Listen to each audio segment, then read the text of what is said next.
বর্ষা এলেই এই রাস্তাটা ফাঁকা হয়ে যায়, জল জমে থাকে আর হাওয়ায় ভেসে আসে এক অদ্ভুত গন্ধ। মাটির নিচে পচা কিছু একটার গন্ধ। বিশ্বজিৎ এক বই বিক্রেতা, সাইকেলে ফিরছিল কুসুমডাঙ্গা গ্রাম থেকে। 3 দিনের ট্যুর শেষ, শরীর ক্লান্ত, মাথা ভার। পথে পড়ল সেই বাঁশঝাড়ের মোড়, যেখানে 10 বছর আগে নদী শুকিয়ে গিয়ে তৈরি হয়েছিল এক ভয়ানক শ্মশানঘাট। লোকমুখে শোনা যায় মৃত নদীর নিচে চাপা পড়ে আছে কিছু, যাদের শেষ বিদায় হয়নি। হঠাৎই একটা কণ্ঠস্বর ডাকলো পেছন থেকে, ভাই একটু দাঁড়ান ভাই। ঘুরে দাঁড়ালো বিশ্বজিৎ। একজন কিশোর, নাম বলল সৌম্য।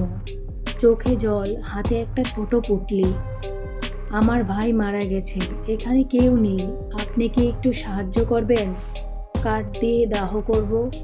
বিশ্বজিৎ দ্বিধায় পড়ে, তবে রাজি হয়। মানুষ হিসাবে তো দায় আছে, তাই না? সৌম্য পথ দেখায়। তারা বাঁশঝাড়ের ভেতর দিয়ে যায় আর গহীন জঙ্গলে পৌঁছায়।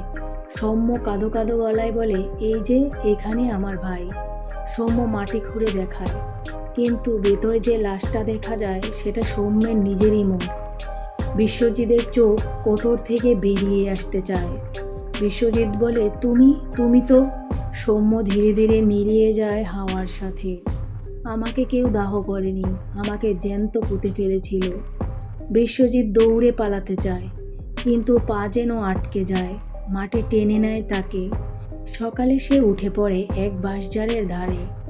চারপাশে কেউ নেই, শুধু একটা পাগলি বুড়ি দাঁড়িয়ে বলে, ওই তো ফিরলো আরেকজন। সৌম্য এখন কানে নেবে।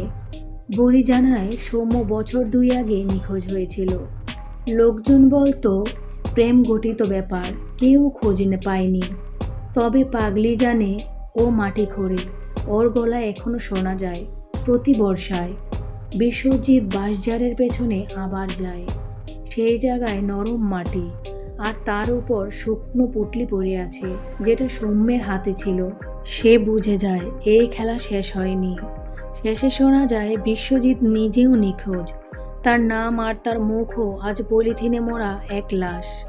আর আজও যখন বৃষ্টি নামে বাঁশঝাড়ের ভেতর ভেসে আসে এক আওয়াজ, ভাই একটু দাঁড়ান। তো বন্ধুরা, কেমন লাগলো আমাদের আজকের গল্পটি? অবশ্যই কমেন্ট বক্সে কমেন্ট করে জানাবেন। ভিডিওটি ভালো লাগলে লাইক, কমেন্ট ও শেয়ার করবেন। আর আমাদের চ্যানেলটিকে সাবস্ক্রাইব করে আমাদের পাশেই থাকবেন। ধন্যবাদ।